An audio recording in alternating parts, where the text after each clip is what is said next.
Tratar de coisa muito séria.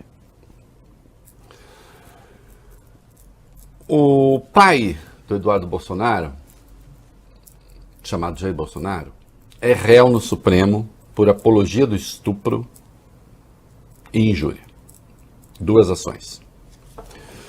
E aqui, vênia máxima, hein, ministro Luiz Fux? Esses processos só não andaram porque acho que a relatoria de Vossa Excelência foi condescendente com chicanas da defesa, que ficou postergando depoimentos. Eu sou um defensor, assim, direito à defesa é um direito sagrado da democracia. Direito à chicana, não, porque não há direito à chicana. E só por isso não deu tempo, entendo, de julgar Jair Bolsonaro. Porque se condenado, teria perdido o mandato, se tornado ilegível e não seria presidente da República. Poderia até ter outra tranqueira no lugar, mas ele não seria. Depois do que ele disse. E nós estamos de volta ao padrão e ao tema importantíssimo. Tudo pode ser dito, tudo pode ser falado. A liberdade de expressão comporta qualquer coisa? Bom, qualquer pessoa civilizada sabe que não. Então se não souber que não é civilizado exatamente. Porque acha, por exemplo, que se pode fazer apologia do estupro. Não, estuprar não, mas apologia do estupro sim. É mesmo?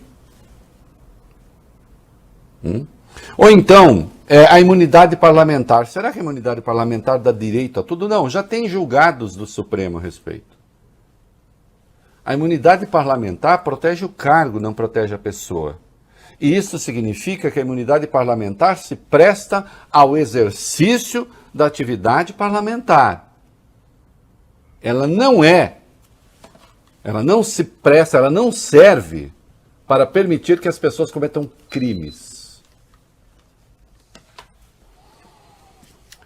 Eduardo Bolsonaro, a exemplo de seu pai, assim como a jaca cai da jaqueira, poderia não, tem gente que contesta, tem gente que o pai é um horror, o filho não é, e também o contrário. Mas nesse caso há a correspondência. Eduardo Bolsonaro resolveu fazer apologia da tortura. Não há outro nome para aquilo que ele fez. Ele tem de ser cassado por quebra do decoro. E a Procuradoria-Geral da República tem de abrir uma investigação pedir abertura de uma investigação de caráter criminal. Encaminhar o pedido ao Supremo para que o Supremo autorize a abertura de uma investigação de caráter criminal. E, no entanto, eu suspeito que dificilmente ele será cassado e que dificilmente a Procuradoria-Geral da República vai se mover. Doutor Aras, veja bem o que o senhor está fazendo. O fato de que o senhor coibiu abusos da Lava Jato, eu já disse isso aqui uma vez, vou dizer de novo. Coibiu e fez muito bem. Evidentemente não justifica, não compensa e nem sequer se coaduna com a sua omissão, a omissão da Procuradoria-Geral da República, no caso de cometimento de crime pelo presidente, e vamos ver agora o que vai acontecer com seu filho. A jornalista Miriam Leitão escreveu uma coluna no Globo, com uma tese que vocês sabem, eu concordo, porque, enfim, eu a exercito desde sempre, Sim. Dizendo que, do ponto de vista da democracia, Lula e Bolsonaro não são iguais. Acho que vocês já ouviram isso aqui, né? Faz tempo. Sim. É claro que eu concordo com isso. E até disse ali, criou correspondências entre o que Lula pensa sobre a Petrobras, Bolsonaro, dizendo ali de similaridades de pensamento. Lembrou Lula, de fato, no último encontro com petroleiros da FUP, ele criticou Miriam Leitão, se referiu a colunas críticas dela do passado, a questões envolvendo pré-sal. E ela destacou, então, que ela apanha dos dois lados. Ela apanha dos dois lados, eu apanho dos dois lados. E nós dois, por outro lado, nos entendemos de uma maneira um pouco azeda no passado. Não vou entrar em minudências. E eu não estou aqui propondo a paz universal kantiana.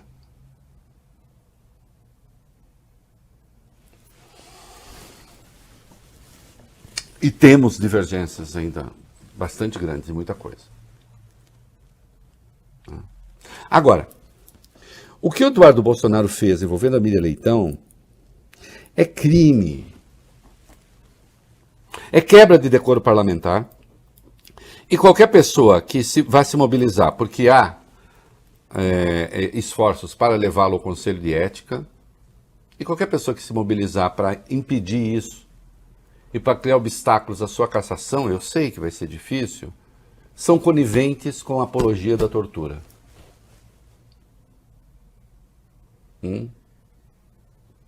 E se a PGR nada fizer, idem. O que foi mesmo que Eduardo Bolsonaro disse, descontente com a coluna da Miriam, em que ela aponta que, do ponto de vista da democracia, é mentira que Lula e Bolsonaro sejam iguais, porque um defende escancaradamente a ditadura, ameaça dar golpe de Estado. Nós vimos a operação, agora em 31 de março, com aquela nota pusilânime, covarde, mentirosa, assinada por Braga Neto. O que fez Eduardo Bolsonaro?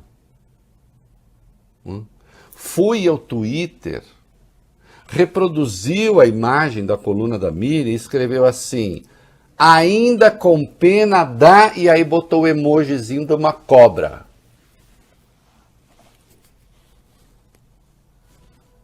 E isso é um pouco chamado apito de cachorro, que são os sinais cifrados que você diz para o seu grupo. Porque uma grande maioria de pessoas nem sabia do que ele estava falando. Mas a extrema-direita militante sabia. A Miriam Leitão foi presa pela ditadura grávida. Ela era militante do PCdoB. Ela foi presa grávida, foi torturada grávida. E uma das formas de tortura foi largá-la numa sala com uma cobra. De forma asquerosa, nojenta, vil.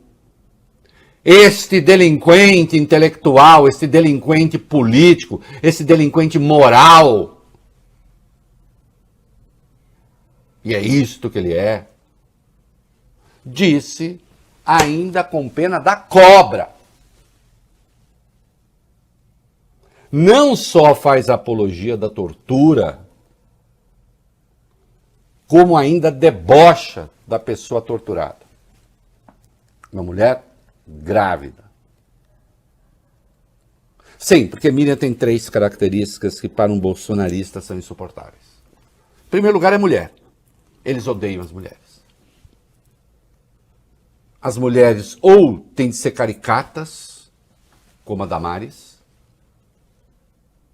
que faz esse triste papel no bolsonarismo que a gente conhece, reafirmando os valores mais machistas, mais desprezíveis nas questões de gênero.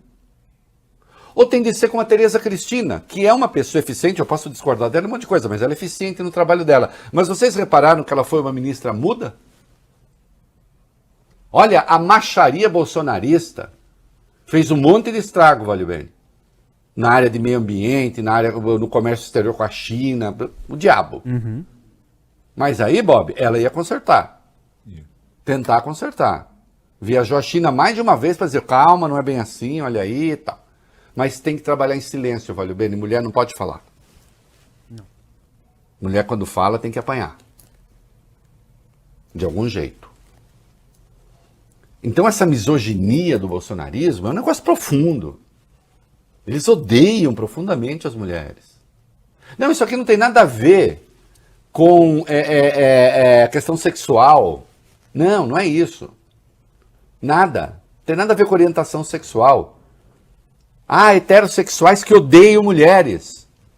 Aliás, é muito frequente até. Tanto é que se reúnem com os amigos para falar mal das respectivas mulheres. Não é? Isso é tão estranho? Não, não é. E no bolsonarismo isso é política. Odiar a mulher é política. E a Miriam é mulher. A Miriam tem passado de esquerda. Se a gente fosse fazer o escrutínio do pensamento dela hoje, não existe poucas coisas. A agenda dela, que eles chamam de esquerdista, é a agenda poderia ser a agenda dos liberais, como é a minha.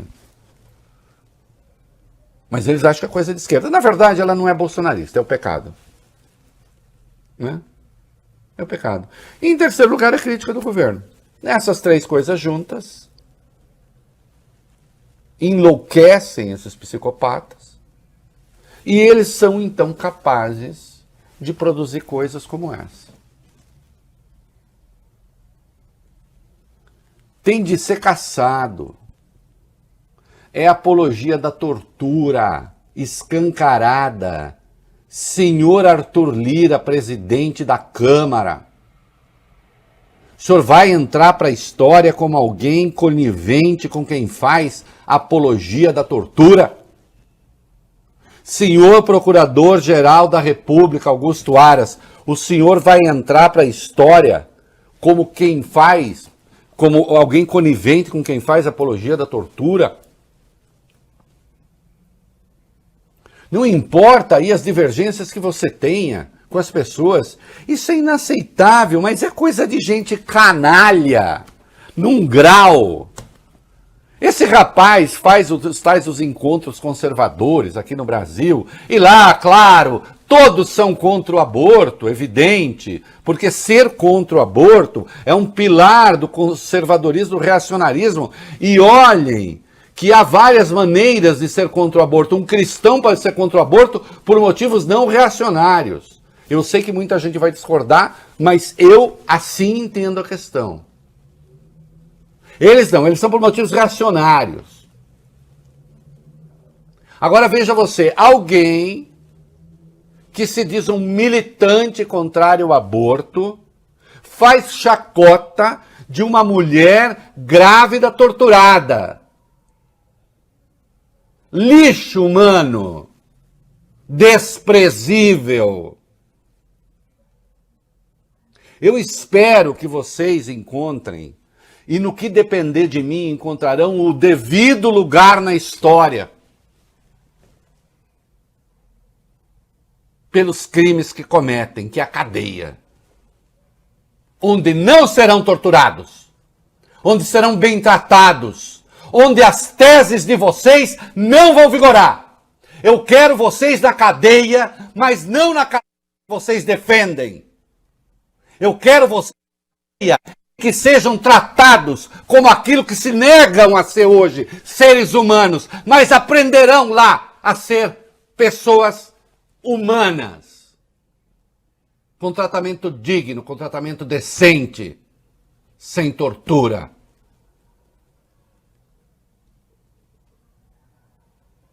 É nojento isso.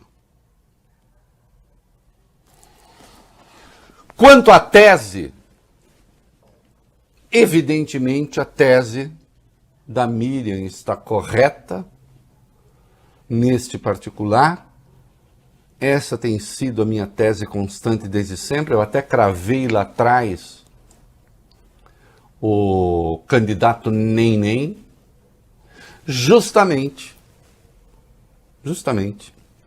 para indicar esse erro fundamental, que é um erro moral. E eu espero que também o colunismo, que adora, eu botei um vídeo meu hoje, de julho do ano passado, em que eu trato dessa questão, esse colunismo que fica achando que Lula e Bolsonaro são equivalentes, porém de lados contrários. Não. Você pode odiar a posição econômica desse, daquele, pode odiar tudo. Agora, existe um partido que estava no poder, que foi deposto, que deixou o poder sem resistência. Uma presidente que foi deposta, aliás, por um crime de responsabilidade que hoje, estou convencido, não cometeu. Sim, não cometeu. Revi tudo, não cometeu. Deixou o poder. Um presidente, ex-presidente condenado sem prova, ficou 580 dias na cadeia por um juiz incompetente e suspeito, que agora está por aí estrelando essa patetada que a gente vê na política, e é um dos defensores dessa tese da igualdade. E esse partido deixou o poder. O outro nos ameaça com golpe todo dia. E tem uma parte do colunismo que, de modo indecente, vil, cúmplice, em nome de formar uma terceira via, iguala as desigualdades. E não, você não precisa ser lulista para reconhecer a diferença. Aliás, uma boa forma de combater o Lula, inclusive, seria reconhecer a diferença. Porque ao tentar criar essas equivalências, vocês inventaram aquilo que não existe e o povo não caiu na conversa. No máximo, disse o Moro no encontro com a Simone, com a Tebet na sexta-feira, disse Voglio Bene, Bob Furuia, que as pessoas de bem, né, iriam rejeitar os extremos, ou seja, quem não vota neles, então, não são pessoas de bem. Tese estúpida, já negada pela realidade. Certo?